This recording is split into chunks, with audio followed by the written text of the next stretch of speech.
تمام، برحب بحضراتكم مرة تانية. والنهاردة بيسعدنا يكون معانا فقرة عن شهر العامية. يسعدني وجود الأستاذ عماد سالم. تأثير وأهلا بحضرتك. أهلا بك يا فندم. أهلا بك. أستاذ عماد، في البداية حضرتك عايز تبدأ بحاجة للشهر إهداء لكل المشاهدين. تقدر تجري بسرعة صوتك؟ طبعا لا. تقدر تدفن جوه سكوتك كلمة حق؟ ممكن أيوه ويمكن لا. لكن تقدر ترسم ضحكة ما تضحكهاش. تفضل تروي أجمل وردة ما تقطفهاش. تذبح ميت لكن أجدع واحد عاش. عارف ليه؟ علشان بكرة بتاعك انت، شبهك انت ولسه ما جاش. علشان حلم الناس الزرقاء دوخة وزنقة ما يلزمناش. خليك صابر، يمكن آخر صبرك خير. يمكن حد يداوي جناحك ترجع طاير وسط الطير. انت بخير، لسه بخير، لسه بخير. يا رب أيامنا كلها تبقى بخير. يا أستاذ عماد، منورنا النهاردة، وهبدأ مع حضرتك بديوانك الجديد الحب في ميدان التحرير. طبعا تأثرت بثورة 25 يناير والثورة أفرزت عن ديوان جديد الحب في ميدان التحرير. عايزة أعرف سبب تسمية الديوان بهذا. الحقيقة أكثر حاجة شدتني في الثورة إن في يعني في ظل الضرب والقنابل الزواج اللي حصل في ميدان التحرير والحب اللي حصل.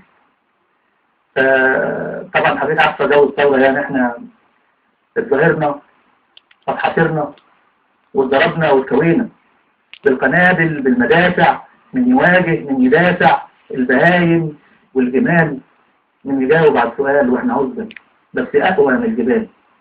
ظلم طارح ما انت زرعه من زمان وانت فرعين. وحش كاسر مين يسرعه؟ مين هيقدر يوم عليه؟ بس ايه؟ اديناهم علقة سخنة دم ينزل في المكان. اديناهم كل خفنة قاموا هربوا من ميدان واستخبوا جوه خف. هم فين؟ في حد شافهم؟ والأوامر من الجبان. هو يرحل احنا نمشي، هو يفضل احنا قاعدين في الميدان، احنا قاعدين في الميدان. أستاذ عماد، عايزة أعرف ذكريات حضرتك في الميدان، أهم المواقف اللي مش ممكن تنساها كسائر شارك في ميدان التحرير. الحقيقة الأكثر حاجة كانت بتضايقني الأكاذيب اللي كانت بتحصل والإدعاءات اللي كانت بتحصل. وقد إيه أكثر حاجة علمتني الإشاعة اللي هي بتاعت التحرش. قريتها في الأهرام وبعض الجرايد، وده طبعا ما حصلش أبدا أبدا. يعني كان في صورة مثالية، إحنا شعب عريق وعظيم. كان في صورة مثالية مش ممكن تحصل غير في مصر. يعني حضرتك شايفة الجماعة المسلمين كانوا بيصلوا ازاي والمسيحيين واقفين، وبعد كده القداس والمسلمين واقفين، والناس كانوا بيفرقوا سميد، والناس كانوا بيفرقوا بلح. حضرتك مفيش بقى تنتاشي ومفيش الكلام ده خالص، ومفيش المواضيع دي كلها. طبعا ده كان حلم، كان مش يعني مش ممكن كان يحصل او يتكرر. يعني وانا بهدي انتصارنا لروح الشهيد خالد سعيد، وقول له كان هو الشرارة اللي فكرت. قول له اضحك، خلي الضحك أذانك، اصحى وصحي لكل اخوانك، افرح جوه ربوع الجنة، قامت ثورة مصر عشانك. قول لاخوانك جوه السجن زرعنا العدل، يضحك زي زراعة الأرض، هو وكل كلاعب السلطة، حق علينا واجب فرض، حل مرارة خدنا بطارة من اللي انتهكوا المال والعرض. اضحك اضحك نشف دمعك، أصبح كل العالم سمعك، اسمك ناطع زي الورد، عيش في ربيعك بعد البرد. كل الشعب المصري اتحرر والعدل نايم على الأرض، العدل نايم على الأرض. أحسنت يا أستاذ عماد. عايزة أعرف ديوان الحب في ميدان التحرير أخذ وقت قد إيه في إعداده، ويا ترى بيضم كام فصل؟ هو حضرتك يعني هو كان أسرع حاجة، يعني هي كانت حالة غريبة. كنت في يوم أكتب 3 قصايد 4 قصايد، هو ما خدش كله شهر. كتابة الديوان كله هو قصيدة ما خدش شهر. وانا يعني مقل، يعني انا دايما مقل. اول مره يحصل عندي كده، يعني بقيت حتى انا النهارده برد برضه بالشعر، عايز اقول شعر. يعني عندي كتير جدا وعندي كلام كتير جدا وبعبر بالشعر اكتر. طب خلينا بقى نسمع حاجه من حضرتك لكل المشاهدين. استخبوا لما طولنا، قلنا من غرورنا انتصرنا واحنا لسه في البدايه. الدسايس بتحاصرنا والمعارك هي الشعارك متدارية، المزارب والطوائف قلب خايف يضربونا في قلب بعض.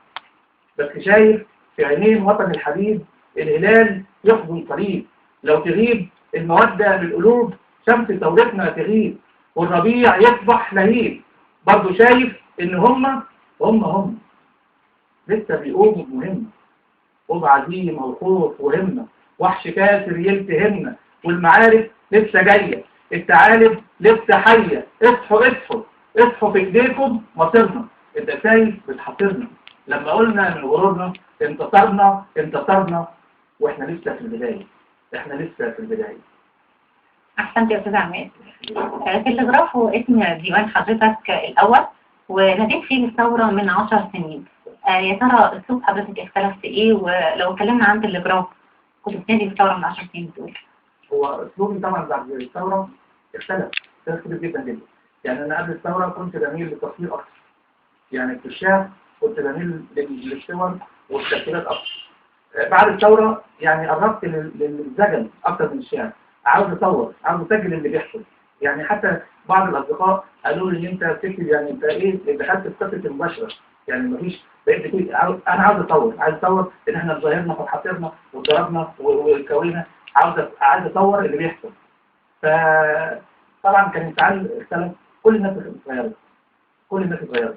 ثورة تونس حسستنا إن ممكن ابتدينا نتغير.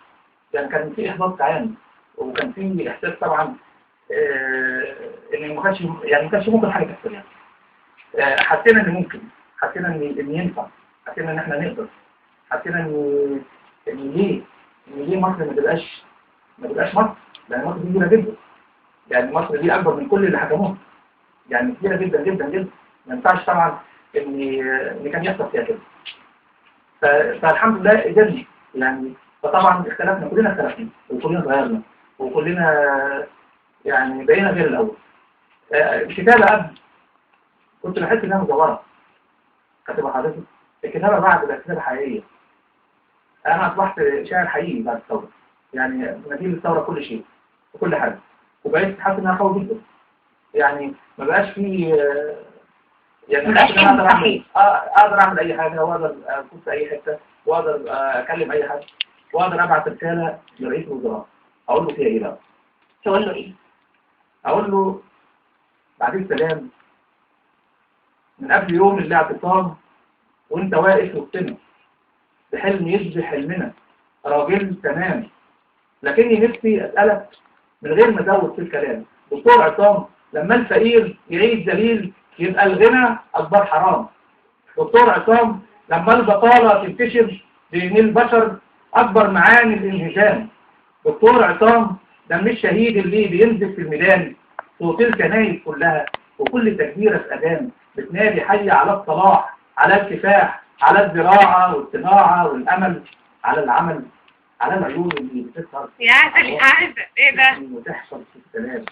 دكتور عصام، صفحة كبيرة في التاريخ مفتوحة ليك، وإيدينا ممدودة لإيديك. بالاتحاد وبالجهاد نقدر نحقق حلمنا، مش بالكلام.